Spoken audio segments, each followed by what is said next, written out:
Hello dears, ഇന്നത്തെ recipe weight loss ചെയ്യുന്നവർക്കും diabetes ഉള്ളവർക്കും വേണ്ടിയിട്ടാണ് ഷെയർ ചെയ്യുന്നത്.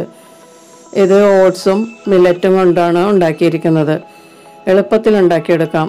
അപ്പോൾ ഇത് തയ്യാറാക്കുന്നത് എങ്ങനെയെന്ന് നമുക്ക് നോക്കാം. ഈ റെസിപ്പിയിലെ ഒരു മെയിൻ ഇൻഗ്രീഡിയൻ്റ് ആണ് ക്യാബേജ്. ഞാനിവിടെ 250 ഗ്രാം ക്യാബേജാണ് എടുത്തിരിക്കുന്നത്. ക്യാബേജ് ഞാൻ കുറച്ച് കൂടുതൽ എടുത്തിട്ടുണ്ട്. നിങ്ങൾക്ക് ഇതിൽ കുറച്ച് മതിയെങ്കിൽ കുറച്ചെടുത്താൽ മതി. ഇത് ചെറുതായി ഒന്ന് കട്ട് ചെയ്തെടുക്കാം. ലീഫി വെജിറ്റബിളായ ക്യാബേജിൽ ധാരാളം വിറ്റമിൻസും മിനറൽസും ആൻറ്റി ഓക്സിഡൻസും അടങ്ങിയിട്ടുണ്ട്. ഹാർട്ടിൻ്റെ ആരോഗ്യത്തിനൊക്കെ വളരെ നല്ലതാണ് ക്യാബേജ്. ക്യാബേജിൽ പൊട്ടാസ്യം ധാരാളം അടങ്ങിയിട്ടുണ്ട്. നമ്മുടെ ഡെയിലി ഭക്ഷണത്തിൽ ക്യാബേജ് ഉൾപ്പെടുത്തേണ്ടത് അത്യാവശ്യമാണ്. അപ്പം ഞാൻ ക്യാബേജ് എല്ലാം അരിഞ്ഞെടുത്തിട്ടുണ്ട്. അതൊരു പാത്രത്തിലേക്ക് മാറ്റിയിട്ടുണ്ട്. ഇതിലേക്ക് കുറച്ച് ഉപ്പ് ചേർത്തിട്ടൊന്ന് മിക്സ് ചെയ്ത് വെക്കാം.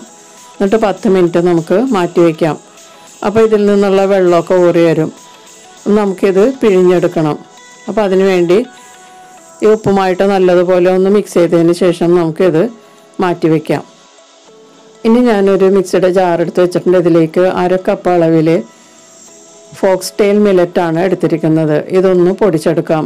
ഈ മില്ലറ്റ് തന്നെ വേണമെന്നില്ല, നിങ്ങൾക്ക് വേണമെങ്കിൽ പേൾ മില്ലറ്റോ അല്ലെങ്കിൽ ചാമയരിയൊക്കെ ഉപയോഗിക്കാവുന്നതാണ് കേട്ടോ. അപ്പോൾ ഞാനത് നന്നായിട്ട് പൊടിച്ചെടുത്തിട്ടുണ്ട്. നല്ലതുപോലെ പൊടിഞ്ഞു കിട്ടണം, നല്ല പൗഡർ പോലെ പൊടിച്ചെടുക്കണം. ഇതിലേക്ക് 1/2 കപ്പ് അളവിൽ ഇൻസ്റ്റൻറ്റ് ഓട്സും കൂടി ചേർത്തിട്ട് ഒന്നുകൂടി പൊടിച്ചെടുക്കാം. അപ്പോൾ 1/2 കപ്പ് അളവിൽ മില്ലറ്റും 1/2 കപ്പ് അളവിൽ തന്നെ ഓട്സുമാണ് എടുത്തത്. ഇത് നല്ലതുപോലെ പൊടിച്ചെടുത്തിട്ടുണ്ട്. ഇനി ഇത് നമുക്കൊരു ബൗളിലേക്ക് മാറ്റാം.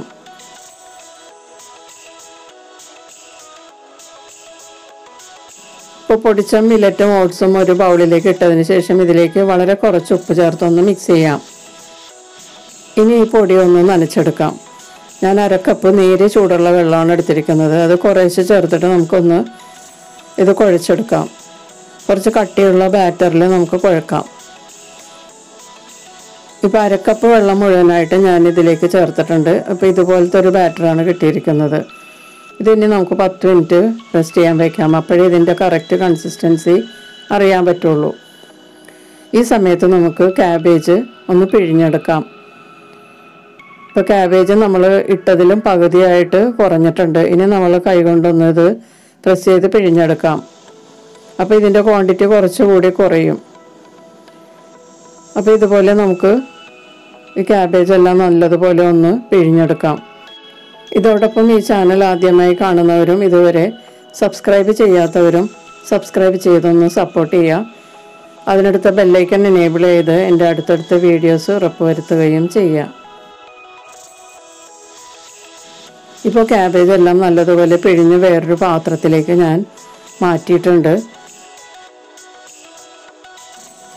പിഴിഞ്ഞെടുത്ത ഈ വെള്ളം നമുക്ക് ആവശ്യമില്ല. ഇത് നമുക്ക് മാറ്റി വയ്ക്കാം. ഇനി നമുക്ക് ഈ പിഴിഞ്ഞ ക്യാബേജ് നല്ല സോഫ്റ്റായിട്ടാണ് ഇരിക്കുന്നത്. ഇത് നമുക്ക് ബാറ്ററിലോട്ട് ചേർത്ത് കൊടുക്കാം. ഇപ്പോൾ ബാറ്റർ ഒന്നുകൂടി തിക്കായിട്ടുണ്ട്, കണ്ടോ. ഇനി നമുക്ക് ഈ ക്യാബേജും കൂടി ചേർത്തതിന് ശേഷം ആവശ്യമുള്ള ലൂസാക്കാൻ വേണ്ടിയിട്ട് വീണ്ടും വെള്ളം ചേർത്ത് കുഴച്ചെടുക്കാം. ആദ്യം ഈ ബാറ്ററുമായിട്ട് നമുക്ക് ഈ ക്യാബേജ് ഒന്ന് കുഴച്ചെടുക്കാം. അപ്പോൾ ക്യാബേജിൻ്റെ നനവുകൊണ്ട് ബാറ്റർ കുറച്ചുകൂടി ലൂസാവും. അതിനുശേഷം നമുക്ക് ബാക്കിയുള്ള വെള്ളവും കൂടി ചേർക്കാം. ഇപ്പോൾ ബാറ്റർ കുറച്ച് കട്ടിയാണ്, നമുക്ക് കുറച്ചുകൂടി വെള്ളം ചേർക്കാം. ഞാൻ 1/2 കപ്പ് വെള്ളം വീണ്ടും എടുത്തിട്ടുണ്ട്. അത് കുറേശ്ശെ ചേർത്ത് ഒന്ന് കലക്കിയെടുക്കാം. 1/2 കപ്പ് വെള്ളത്തിൽ കുറച്ചുകൂടി ഞാൻ ചേർത്തിട്ടുണ്ട്. എന്നിട്ടും ഇതിൻ്റെ ലൂസ് കുറച്ചുകൂടി പോരായ്മയുണ്ട്. അപ്പോൾ ഞാൻ ആ ബാക്കിയുള്ള വെള്ളവും കൂടി ചേർക്കുകയാണ്.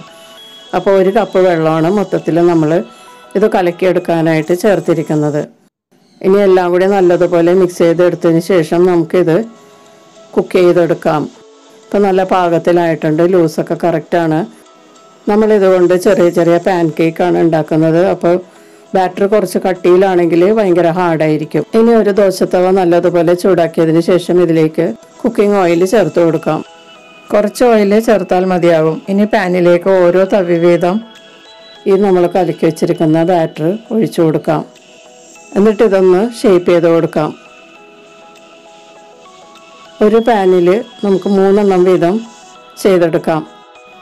ഇതിലാകെ 3 ഇൻഗ്രീഡിയൻസേ ഉള്ളൂ. നിങ്ങൾക്ക് വേണമെങ്കിൽ എരിവിന് വേണ്ടിയിട്ട് പച്ചമുളകൊക്കെ ചേർക്കാവുന്നതാണ്.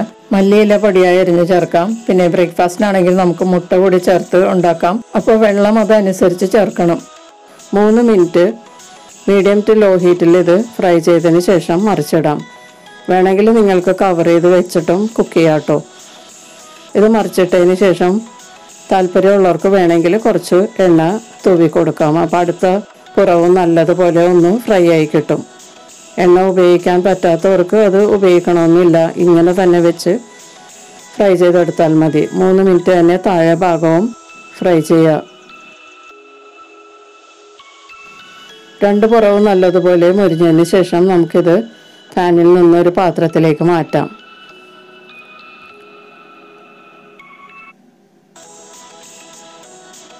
നല്ല സോഫ്റ്റായിട്ടുള്ള ഒരു പാൻ കേക്കാണ്.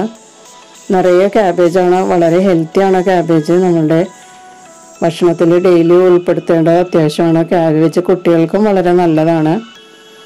ഞാൻ ഇതിനു മുന്നേ ക്യാബേജ് റൈസിൻ്റെ ഒരു റെസിപ്പി ഇട്ടിരുന്നു. അത് നിങ്ങളെല്ലാവരും കണ്ടു കാണുമെന്ന് വിചാരിക്കുന്നു.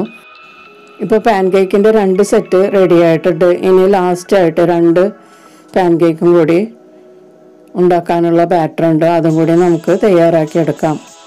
അപ്പോൾ oats millet cabbage pan cake ready ആയിട്ടുണ്ട്. വളരെ ഹെൽത്തിയാണ്. ഡയബറ്റിക് കുറയാനും വെയിറ്റ് കുറയാനൊക്കെ വളരെ നല്ലതാണ്. നമ്മൾ ആഴ്ചയിൽ 2-3 പ്രാവശ്യമെങ്കിലും ഇതുപോലെ കഴിക്കുകയാണെങ്കിൽ വെയിറ്റും കുറയും, ഡയബറ്റീസും കുറയും. ഇത് തന്നെ നമുക്ക് ഡിന്നറായിട്ടും കഴിക്കാം. ചൂടോടെ കഴിക്കുകയാണെങ്കിൽ വെറുതെ കഴിക്കാം, അല്ലെങ്കിൽ ഇഷ്ടമുള്ള കറികൾ കൂട്ടി കഴിക്കാം. ഡയബറ്റീസുകാർക്കും ബോഡി വെയിറ്റ് കുറക്കാൻ ആഗ്രഹിക്കുന്നവർക്കും പറ്റിയ നല്ലൊരു റെസിപ്പിയാണിത്. അപ്പോൾ എല്ലാവരും ഒന്ന് ട്രൈ ചെയ്ത് നോക്കുക. വീഡിയോ ഇഷ്ടപ്പെട്ടാൽ ലൈക്ക് ചെയ്യാൻ മറക്കരുത്. നിങ്ങളുടെ ഫ്രണ്ട്സിനും റിലേറ്റീവ്സിനൊക്കെ ഷെയർ ചെയ്ത് കൊടുക്കുക. നിങ്ങളുടെ അഭിപ്രായങ്ങളും നിർദ്ദേശങ്ങളും ഒക്കെ അറിയിക്കുക. നമുക്ക് മറ്റൊരു റെസിപ്പിയുമായി വീണ്ടും കാണാം. Thank you.